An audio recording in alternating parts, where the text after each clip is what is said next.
Welcome to my next Lost.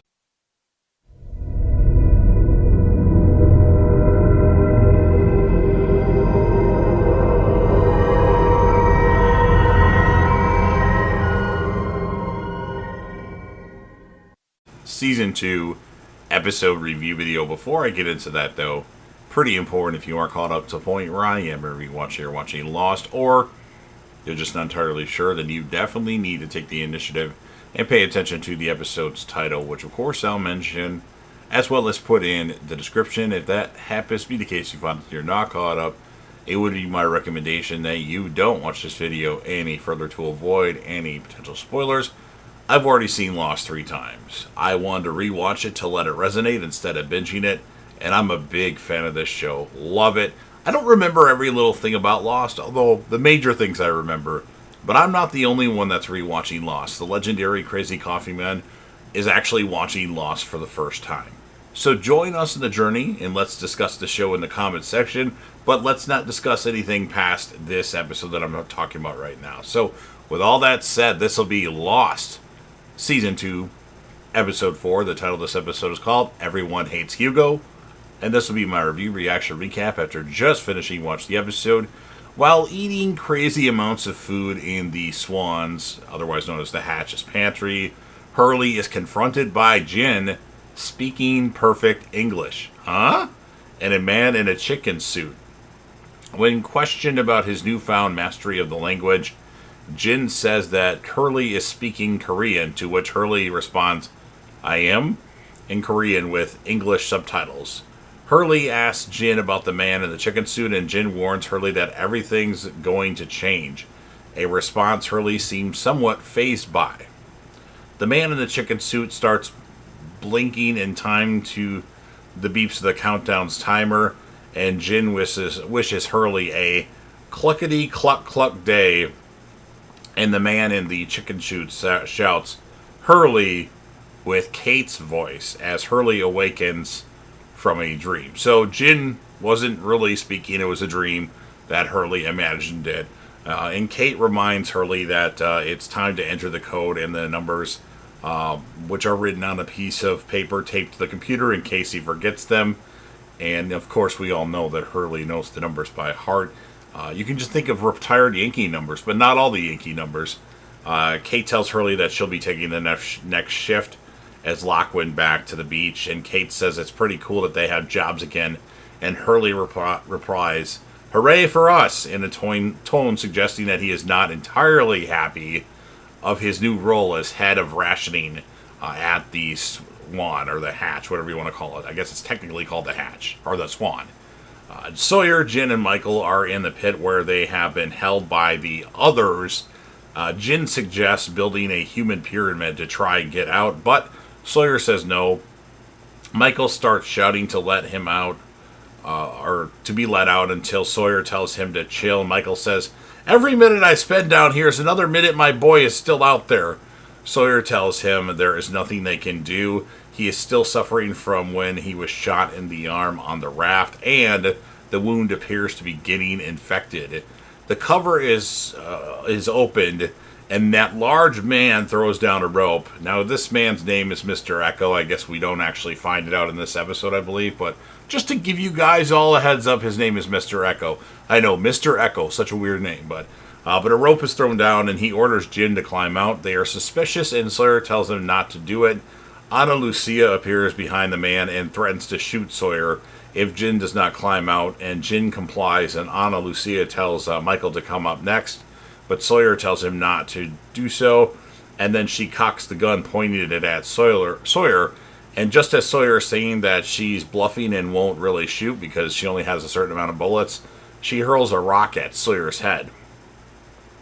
Michael climbs up, and Ana Lucia looks to Sawyer next, but he refuses, calling Ana Lucia hot lips. The pit is covered and slam closed in Sawyer's face, so they just slam it shut, and Sawyer's just left down there to be by himself.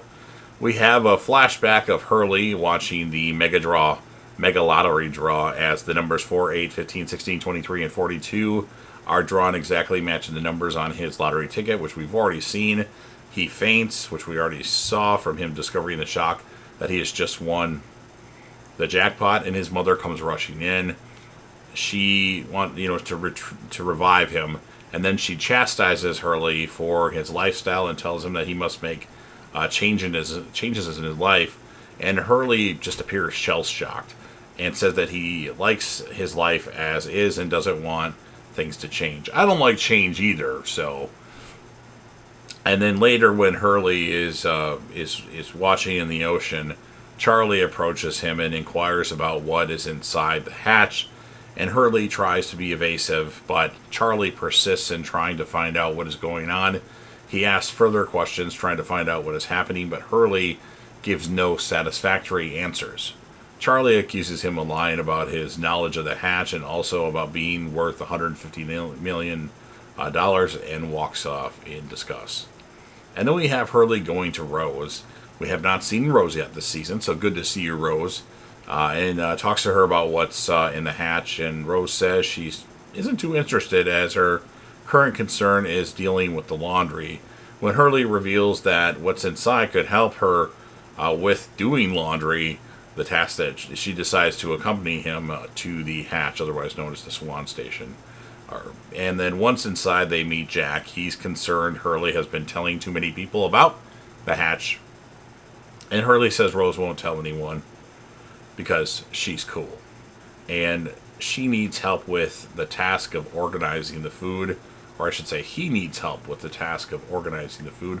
Or somebody tell him not to eat all the food, maybe. Because remember, he was pigging out at the beginning of the episode. And Rose looks around the hatch and says, "Honey, I wouldn't know what to say." Back at the beach, Claire spots the message bottle that the folks on the island left when the raft was leaving, and it washed up on shore. Back to the hatch, Jack explains to Hurley and Rose that it is only a matter of time before they have to tell the rest of the Losties about the hatch and all the food. They decide that nobody can get anything until they've made an inventory and figured out how to make it last, because there's not that much stuff down there. It won't last very long, especially if Hurley has it his way and just binge eats everything.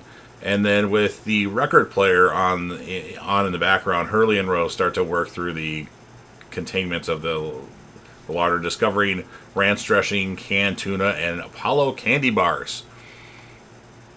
And then Rose starts to speak of her husband, Bernard Sweettooth, and her faith in him still being alive.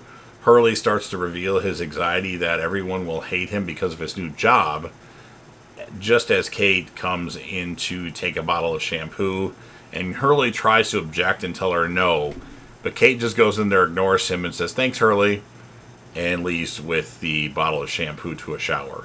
Rose says it is just one bottle, but Hurley worries he's already starting to lose control. Then back to our Hurley flashback.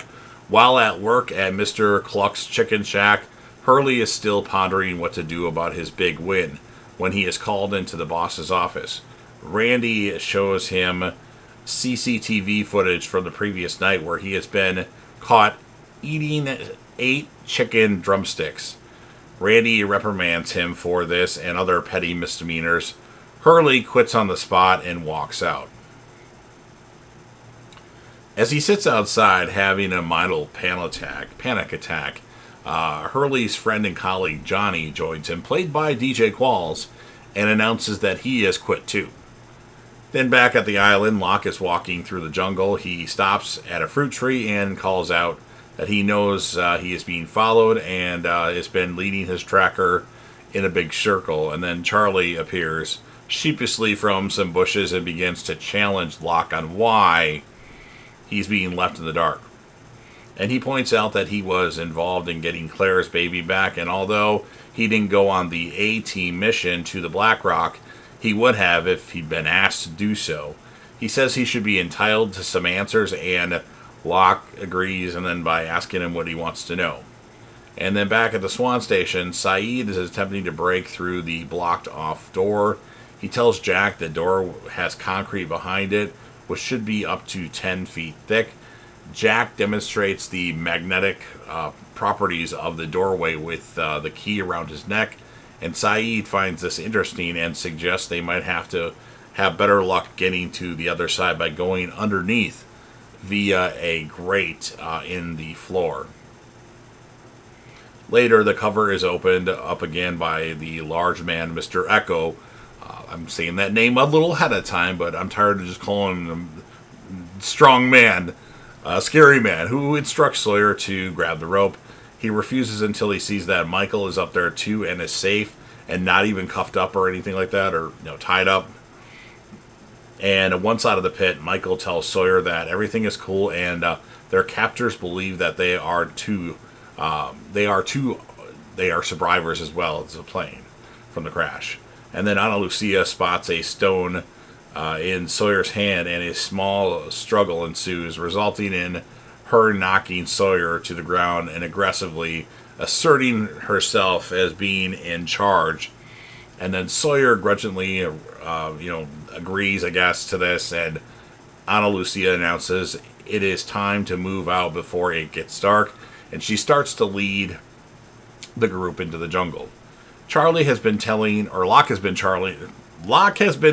Charlie about the hatch, the button that has to be pressed every 108 minutes, and the discovery and subsequent disappearance of Desmond.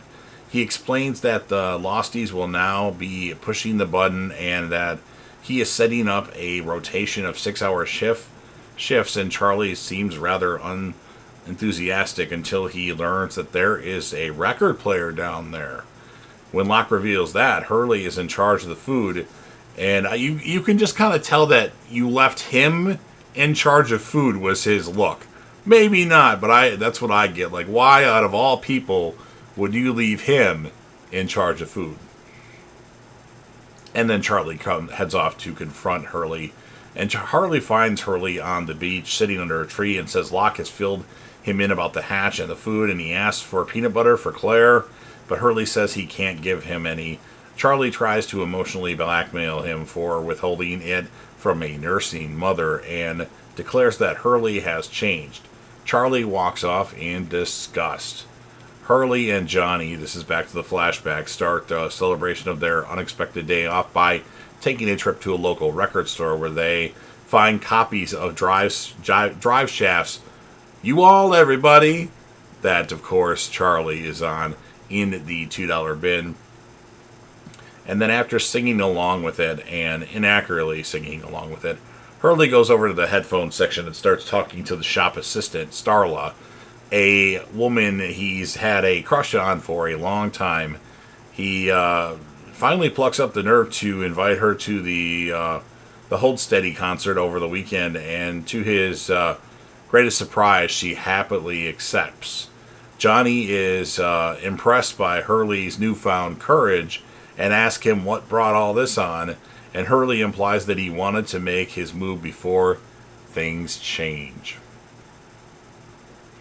In the foundation of the hatch, or the Swan, Saeed and Jack crawl through the supports and the pipework by a flashlight and found the same blocked doorway, which appears to be just as thick with concrete. Saeed guesses there is some sort of geothermal generator, and the power source is on the other side. He says the last time he heard of concrete being poured over everything like this was Chernobyl. Suddenly they hear a clanking noise followed by steam and the sound of water flowing. Jack goes to investigate, climbs back up the hatch through another grate, and comes out by a door with steam seeping under it. He pushes open the door to discover Kate wrapping a towel around herself, having just taken a shower. You could have came a few minutes earlier when she was naked. I mean, I know it's network TV when this aired, but I mean, I wouldn't mind to see Evangeline. Anyway, in a slightly awkward exchange as she retrieves her clothes, she tells him that despite the poor pressure, temperature drops, and sulfuric smell, it was a good shower. And she suggests that Jack could use one as well, and she'll leave him the shampoo. Jack grins as he watches her leave to get dressed.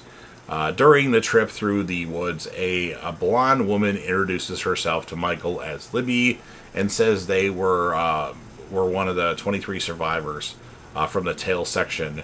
The large man, Mr. Echo, apologizes to Sawyer for his actions and the misunderstanding when they first met, but is interrupted by Ana Lucia, who announces, "We're here." Sun is working in her garden when she is interrupted by Claire carrying Aaron and Shannon with Vincent. Claire tells Sun nervously that that they found the message bottle from the raft, and she felt she would be the best person to decide what to do with it. Locke is in the Swan's gun vault examining the guns when he is confronted by Hurley for telling Charlie about the food. Hurley says this will change everything, to which Locke replies that change is a good thing. Hurley disputes this and says he will now become the bad guy for denying food to the rest of the Losties. I guess we're just going to name them Losties. It fits. He tries to quit, but Locke talks him back into it, saying they all have to do difficult things. Hurley agrees and essentially has a newfound apparent newfound determination and heads out to the jungle. Around dusk, add flashback again, Johnny and Hurley drive around the neighborhood, stealing gnomes from gardens and filling their van with them. They go to Randy's house and lay their stuff, and it says "Cluck You" on his front lawn with all the gnomes lined up. Obviously he's really mad about this mischief, and then they cruise around in the van listening to music, joking, and talking. Hurley starts to become reflective and makes Johnny promise that they will always remain friends and be able to enjoy good times like these, no matter what changes in the future. And then Hurley, back on the island, finds the tree where the spare dynamite from the Black Rock had been stashed and returns to the pantry with it. Back to the flashback, as they pull into a convenience store to refuel the van, they see a commotion and news crew. Johnny's excited to get out and investigate, leaving Hurley in the van, anxiously looking at his winning lottery ticket. And Johnny learns the news crew is interviewing the shop clerk because someone bought the winning ticket at this store. At the moment, the clerk spots Hurley in the van and points him to the ground. As the news crew rushes over, the flashballs fire off around the van. Hurley sees his friend standing at the distance, looking betrayed and saddened by the lack of trust Hurley showed him. Despite their previous conversation, it is now clear that everything is going to change. And just as he prepared, the explosives, back on the island, of course, the explosives and insert the fuse, Rose appears at the doorway and asks him what he is doing. And he says this is the only solution, despite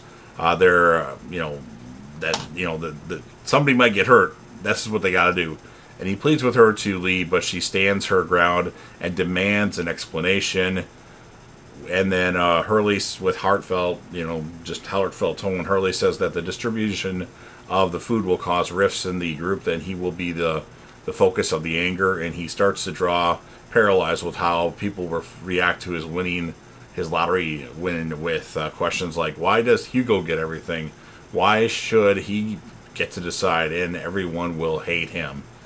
And then after his outburst, he calms down and confesses that he doesn't know what to do, to which Rose looks entirely sympathetic. Hurley approaches Jack on the beach and explains that despite there being enough food to feed one man 3 meals per day for 3 months, split amongst 40 people, it isn't going to go far. He says he has a plan since he's in charge of the food. It must be done his way. To his surprise and massive relief, Jack agrees. Meanwhile, Sun is by herself in the garden, burying the message bottle. And then Michael, Jin, and Sawyer wait in a corner. The older man from this group approaches. He seems beside himself with worry and asks if there is a woman named Rose, where they came from. And Michael and Sawyer tell him that there is, and she's okay.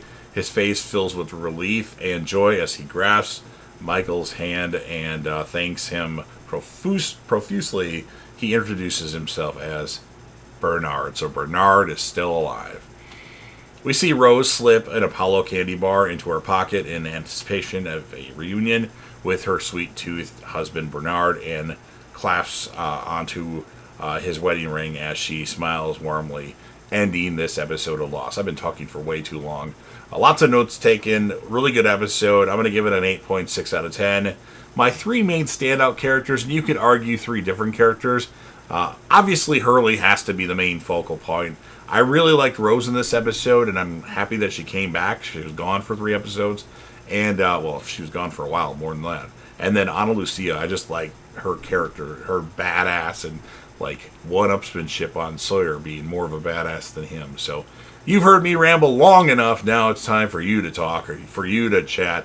If you're a fan of Lost and you want to help me out with the YouTube algorithm, please Hulk smash the like button, share this video with a friend that likes Lost, put this video on any one of your social media platforms. Don't forget to sound off in the comment section about what your thoughts are for this episode of Lost. What would you rate it? Who would be your character of the episode? Remember, you'll be interacting with me and the legendary Crazy Coffee Man. No spoilers past this episode, as remember, he's watching it for the first time. And then last but certainly not least, don't forget to hit that sub button. You're watching the video anyway. Subscribe to the channel, join the team, show your damn support, and be a part of something special. And you never know what you're going to see on JDevTV.